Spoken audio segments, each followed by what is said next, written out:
Happy marriages can be happier, and shaky marriages can mend. Specific insight and custom codes work. Fix love now. It's the Marriage Code Podcast. Welcome to another episode. This is co-host Craig Williams, and we have Obi. And Obi, first we're going to ask you to tell us, like, we don't even know who you are. We want you to introduce yourself. And then I'm going to guide you through this conversation. We're going to talk about who you are, who you've been, and who you're being. Okay? So, Obi, full name, if you want to give your date of birth and all that, your sign, just tell me a little bit about who you are. No problem, man. Well, my blood type is not. That's a good one. That's a good start. Yeah, a lot of people don't know their blood type. It's very important that you do know your blood type. So that's very true. Well, it's actually pronounced Obinna and Ndu. Obinna and Ndu. Yes. And that's Nigerian? Nigerian, yeah. More specifically, the Igbo tribe. Okay. And born and raised back there. Came here when I was 8. Wow, new beginnings. Yeah. Yeah. Yeah. So believe it or not, a lot of people are shocked when they hear this fact. The most highly spoken language in Africa is English. Okay. Because there's so many different dialects that Africans don't understand each other, so the common language is English. Okay. But anyway, nonetheless, so yeah, I still speak my native tongue.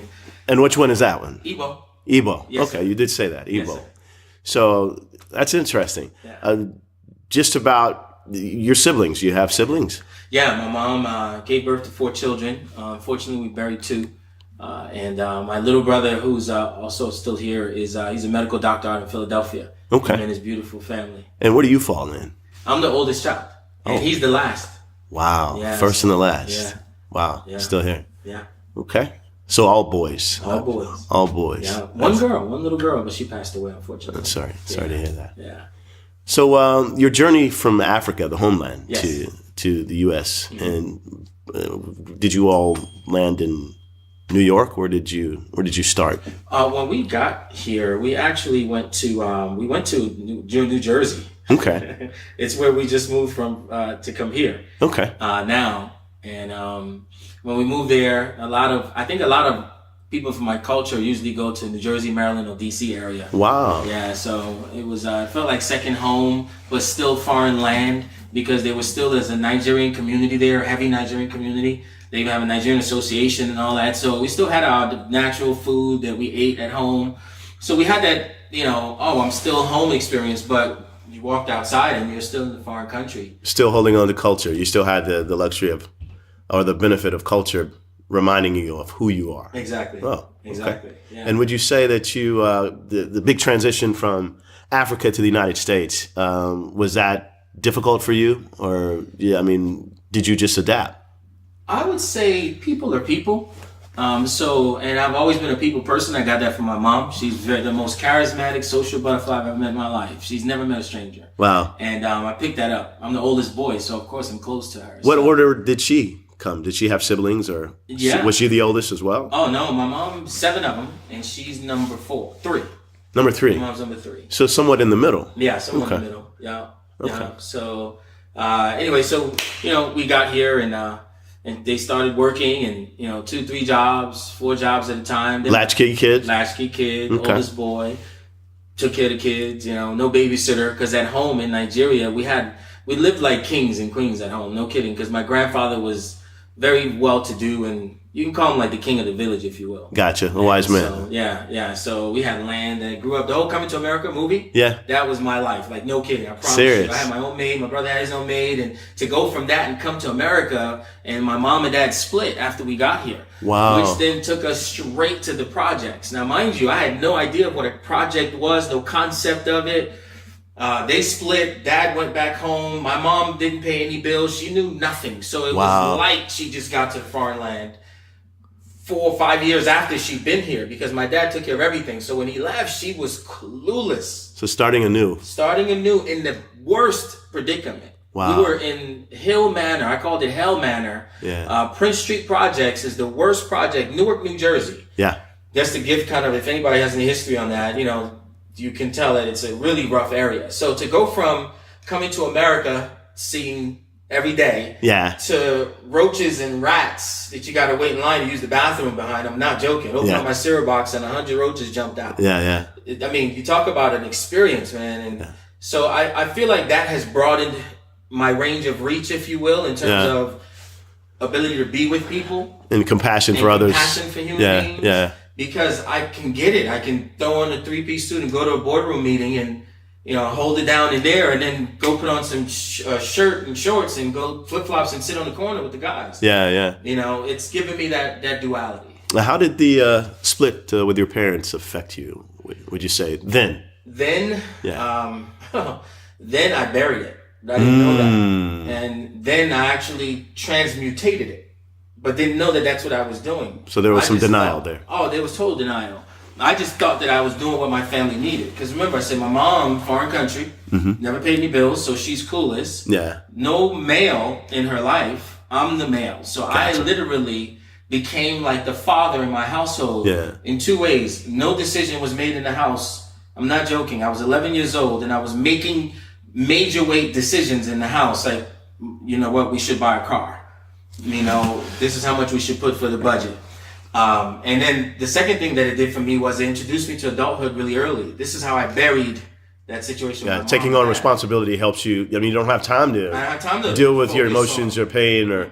I literally, I got my first job at 11 years old. I'm 43 as I'm sitting here talking to you. Yeah. So I've been dealing with money since I was 11. No kidding. $60, $62, sometimes $67 was my take home for the month. I worked in a rectory where the priests live back then because I was raised Catholic back then. I don't practice that faith now, but nonetheless, that was the job I had. And I would come home and say, Mom, what bill can I pay? I'm 11, bro. Wow. And I mean, my friends are out having fun and doing all this. I didn't have time.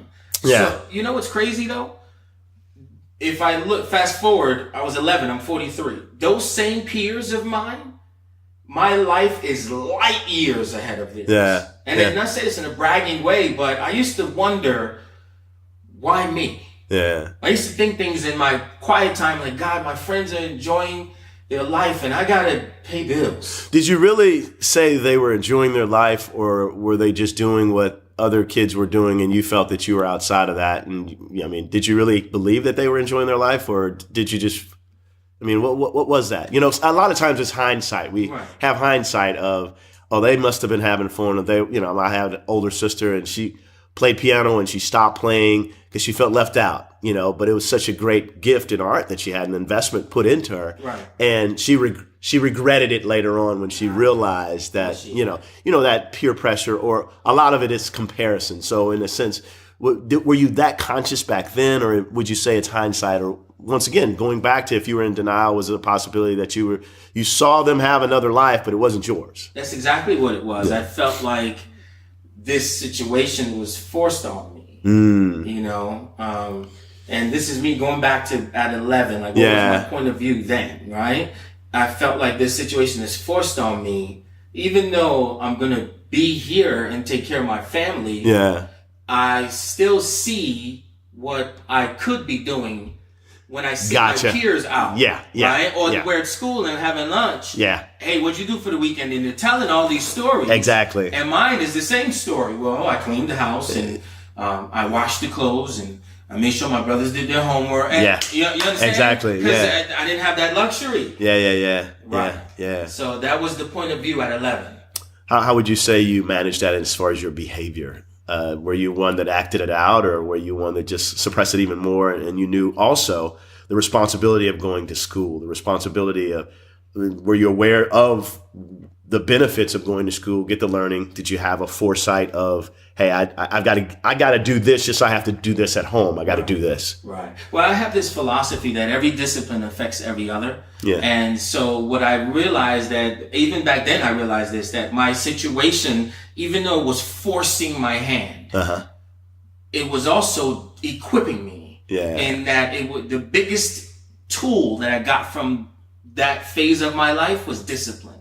Wow. Because I had to have a regimen. Yeah. If I didn't go to work, we didn't eat. A bill didn't get paid. If I didn't get my brother's homework done, my mom was going to be upset. They're going to have bad grades. Yeah. And we can't afford to have a tutor. So there's a saying that circumstances even though they may be bad, persist because they serve you in some way. Gotcha. Right? And so even though I didn't like the pain, even though I didn't want it, even though I saw what my friends were doing, there was this muscle being developed that till this day, Craig, I use it. The reason we're having this meeting, we're able to do this meeting is because of it. Yeah. You and I had a text conversation and here we are today. And so that discipline, I see it still from 30 years ago now. Would you say in the context of centering, would you say your life became family-centered or faith-centered or you-centered? What would you say the centering? What a question. There's a genius that you possess, my friend, for you to even ask that question.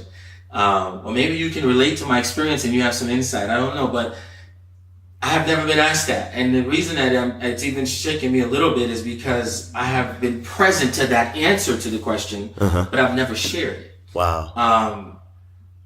This is very, very interesting. But I would say that what it did for me was that it centered me in every one of those areas you just described. It centered me with family first. Come hell or high water, you take care of your family. Gotcha. Deeper inner core commitment, right? Because our situations cause us to have these inner vows. Is what they're called, right? It's like the guy who grows up without the dad and says, I'm going to be the best father ever. Why? Because I didn't have one. That was me. That's the driver. That's the driver, right? It was an inner vow. So that was another thing that it did for me. It centered me in terms of fatherhood in that, you know what? Oh, no. Under no circumstances. I don't care what happens between me and their mother.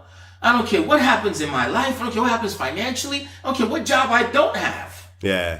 I will be, and they will know who their father is. Wow. You see? Wow. So it centered those things. It served me in those ways. That's beautiful. Man, sounds like we're going to have a part 2 on this because that's just that's the core and the foundation of who Obi is now. Right. And what is driving him forward. Right. But I want to circle back on the next episode and just speak a little bit to where was the big transition when you came into adulthood and how did that serve you? Wow. Thank you, Obi. You're welcome. Thank you so much. Thank you, Greg. Marriages need lifelong learning. Visit www.covenantmarriageacademy.com. Learn, see, and grow in marital bliss. We have video help, counseling appointments available, and more. The Ndus have solutions specifically for you. Fix love now.